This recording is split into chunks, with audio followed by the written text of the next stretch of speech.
Hello everyone, maayong hapon sa inyong tanan. So karon na ako diri sa akong balay tuluganan, charot.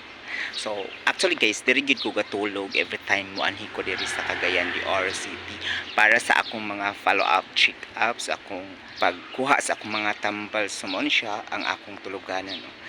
Diri ko gatulog every time mo anhi ko kadtong mga tao nga nag-help sa ako atong first month to 3 months na ko nga anhi ay diri sa Cagayan de Oro City.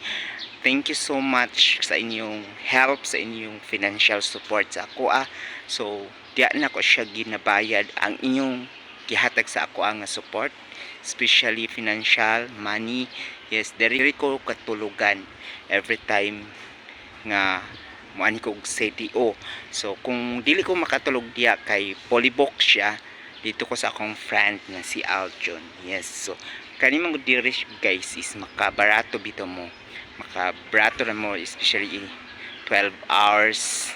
Yes, 12 hours barato ra kay so ano siya mo to yang entrance di ato mo na yung entrance guys.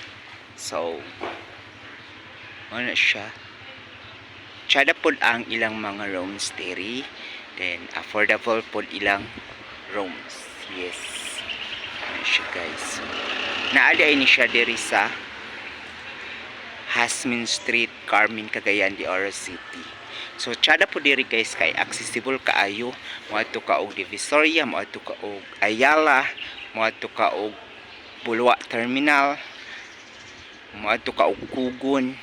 Yes, accessible kaayo diri. So dali ra ka makasakay.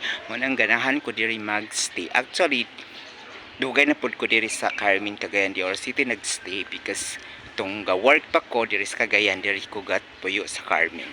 So mo na siya ganahan ko diri. Mo ni ang dalan and everything. Yes.